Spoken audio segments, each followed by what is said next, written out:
Hello and welcome to the Monocle Weekly. This time I speak with Brendan Murdock, creative designer, entrepreneur, and founder of Anatomē, a delightful London apothecary. We spoke about Anatomē's rebrand and also his new book, The Modern Apothecary. Brendan Murdock, welcome back to Monocle Radio. It's great to have you here, and you are our lovely neighbor as well. Lovely to see you. Thank you for having me.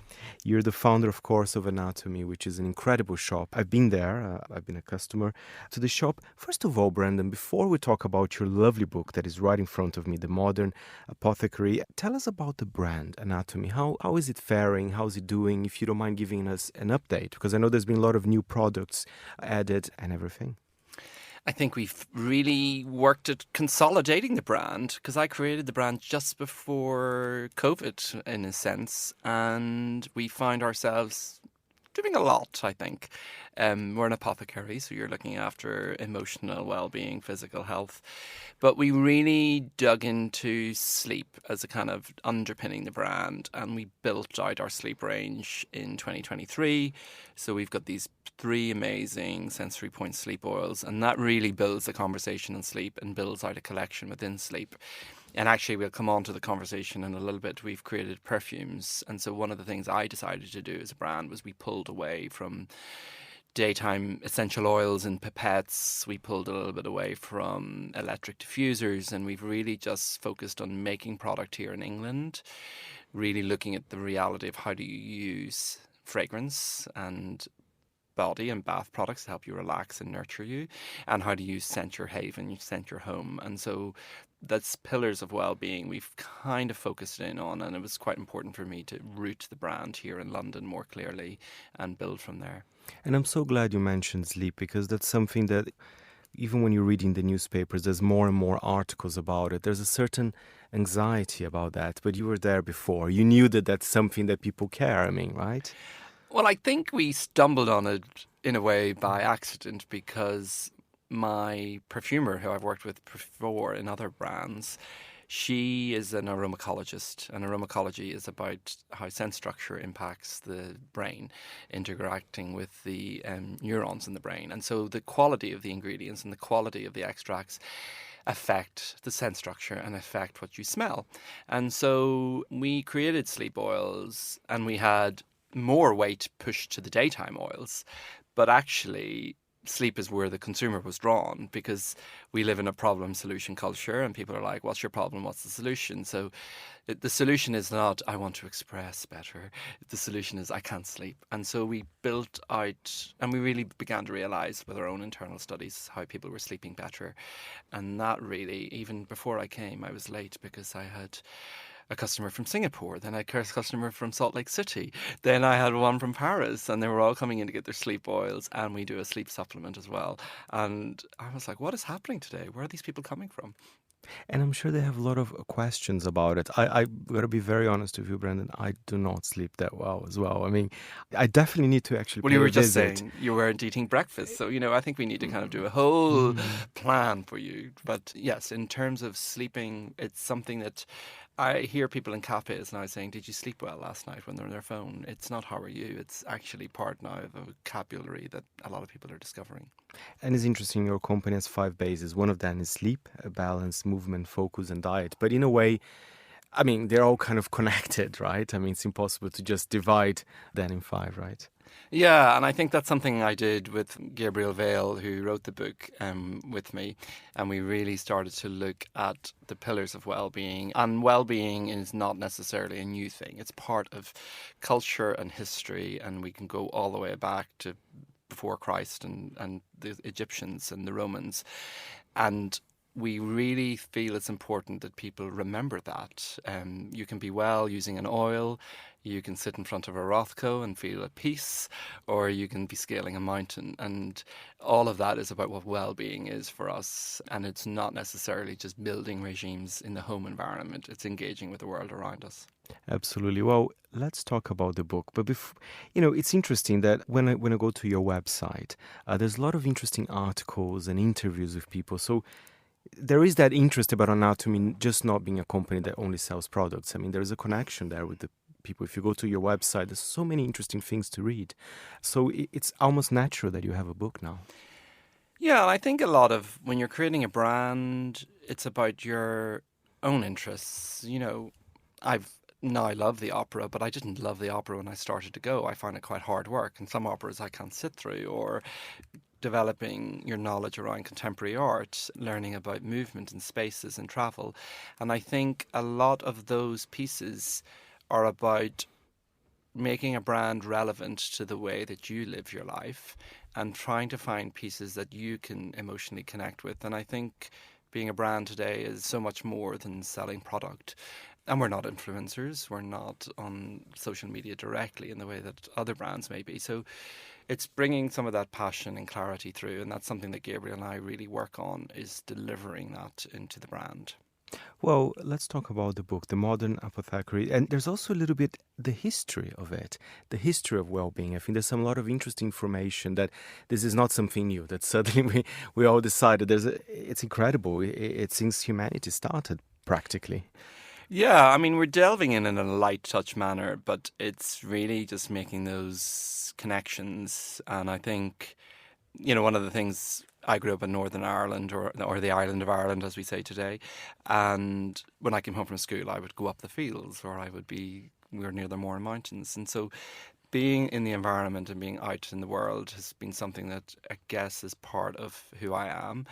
And I also, when I came to London, I created a restaurant in Hoxton. So I learned a lot in that restaurant environment about ingredients and about taste structure. And then when you're in London, you discover apothecaries such as D.R. Harris, or when you're in Europe, in Florence, Santa Maria Novella. So I think I've absorbed a lot of those elements and bringing that into the brand and then into the book, The Modern Apothecary. So I think Gabriel and I were really clear, how do we bring this to people just to whet their appetite and build a little bit of knowledge and connectivity to the past, but at the same time looking forward into the future. One of my favorite parts of the book's the Hero Botanicals, where you talk about the main ingredients you use, because I think I'm not the only one here that people care what's inside the pill I'm taking, or the perfume I'm using, or whatever product you're selling. I think that's a really interesting one as well.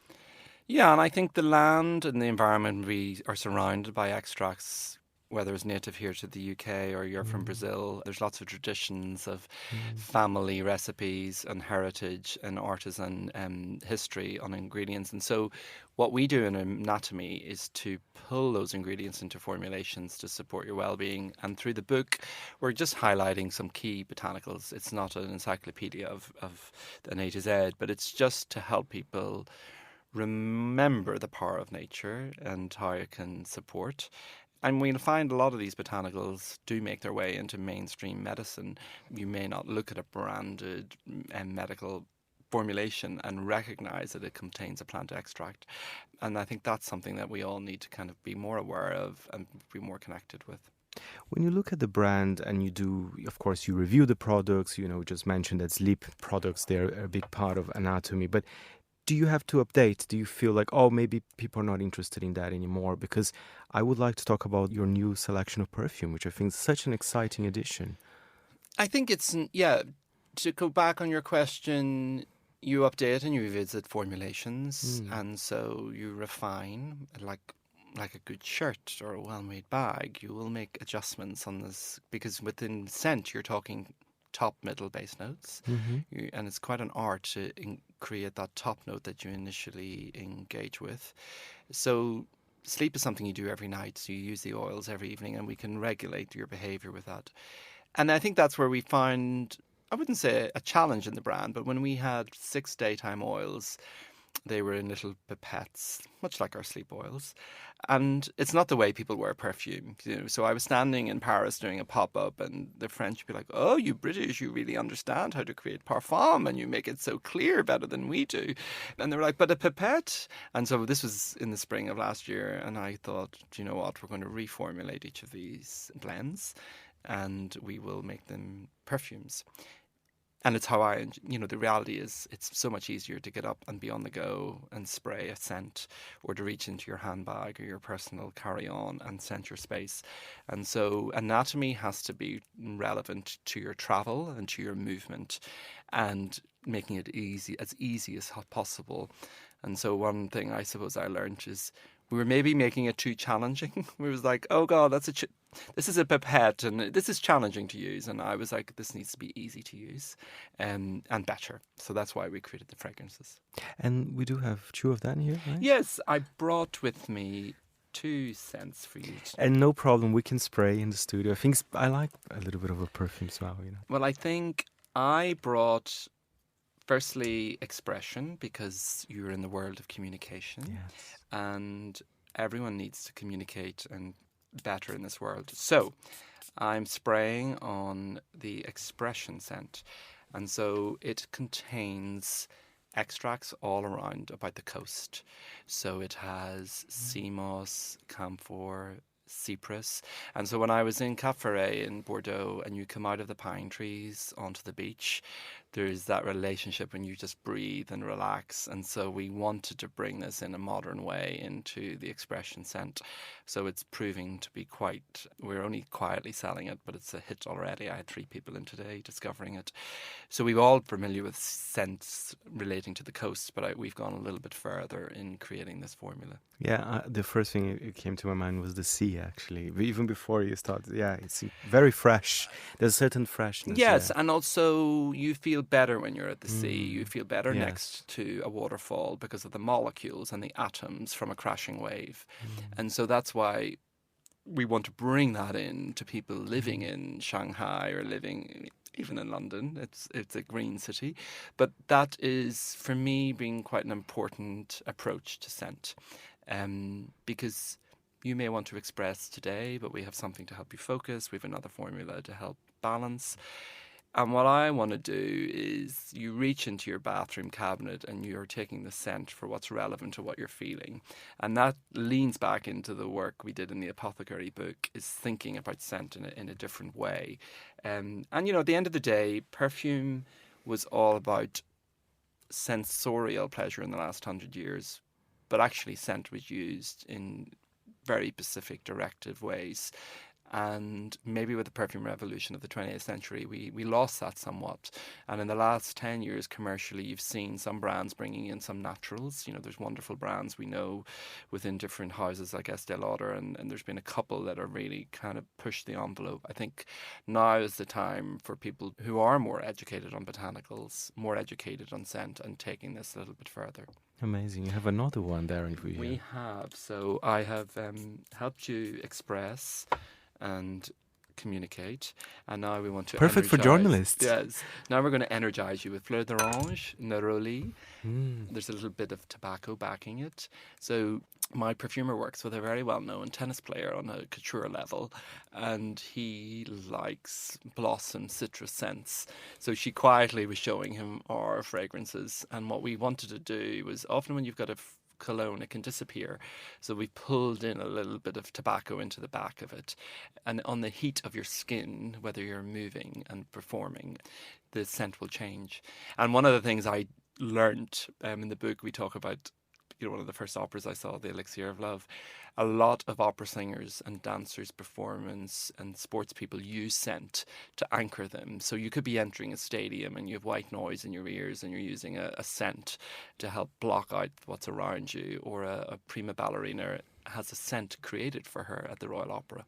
So scent has always been associated with performance, and I think most people don't realise this goes on in the background. So it's something at Anatomē we want to introduce to people. And are those perfumes available now, or should it be coming out soon? We're finishing our new website, which goes live, I think, on Friday. So it's going to be a much more immersive platform with video and more meaningful content. And so alongside that, we launch the perfumes on our own platform, and then we'll start to introduce it to some of our partners globally. Excellent. Another interesting part of the book, Anatomē, is well-being villains. I think people should know, because it made me reflect. I think my problem, I just told you I don't sleep very well, is the screen time. That's the hard one, right? I need to read this. It's a challenging one. I think so. And when Gabriel Vale was writing it, he came to me and he was saying look, we can't just be worthy all about well-being. There are the reality of a greasy meal or Netflix thing you just can't put down. And we need to recognize the well-being villains. We need to acknowledge it, but we need to kind of keep it in control. And with increased screen time and more compulsive viewing for longer periods of time, it's keeping things like televisions out of the bedroom completely. It's disciplining into quiet mode, and we're seeing an entire generation that's struggling with digital devices in quite darker periods. We can joke and laugh about it. So I think we want to keep things at arm's length. I mean, at the end of the day, you do want to wake up and say, well, you're from Brazil, what was happening last night? But keeping everything in check. So we don't want to, at Anatomē, we want to be real and authentic about how we live our life. But you need to keep things aware. It's a bit like when you have a therapist, they say sometimes you know that challenge is out there in the distance and be aware of it, but you don't necessarily need to pull it into the center of your being every day. And I think that's one of the things we need to be aware of. Brendan, I know you have a shop here close to us in Chiltern Street. You also sell Selfridges. But you told me that there are people from Singapore, from everywhere, coming here specifically to visit the shop. But do you have any international stockists? How do you think about the expansion of the brand? So we are really thinking more strategically now. I think the direct answer to your question is we're working with partners globally. So we launched in Australia with Mecca, and they're essentially a store/distributor. They're like a really elevated version of Space NK here in the UK. We have a wonderful new partner in China that are starting to distribute the product principally digitally and then in some key stores. And that's been really interesting because on Redbook they've started to show Anatomē, and the immediacy of digital engagement in China. The Chinese in London are coming into the store. And so distribution partners in America are really key. I think what I learned is not to try and do everything alone. And I was guilty of that. So having expertise, partners in different international markets. And then second to that, our own platform and a much less focus. We are here in Marylebone, but we did have a couple of pop-up shops, and I learned quite quickly what we need to do is work inside other people's venues. So we're partnering with some airlines. We have hotel amenities. Airlines is perfect. It's such a great combo with Anatomē, I think. We've spent let's see, we may have some interesting news soon. Yes, getting people to sleep in an aircraft, getting them to sleep in a badly ventilated bedroom. Often bedrooms aren't ventilated. Also getting you to move in gyms and movement spaces. So the fragrances we've been smelling today and our sleep oils, we've just partnered here in London with United Fitness Brands. So we're creating restorative yoga classes at Tri Yoga, and we're bringing in the energy oils into some activating classes. And so I think I want to be relevant to the way we live our lives, and what are the new palaces of relaxation are airlines, or hotels, or gym spaces. People aren't necessarily shopping in the way that they used to.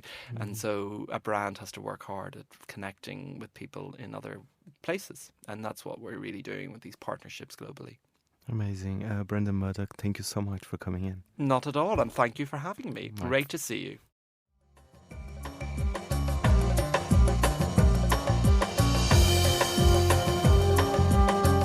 That was Brendan Murdock, founder of Anatomē. His book, The Modern Apothecary, How to Harness the Power of Botanicals to Support Your Health and Improve Well-Being, is out now. For more on the brand, go to anatomē.co. The show was edited by Flynn Simons, and I am Fernando Pacheco. Thank you for listening.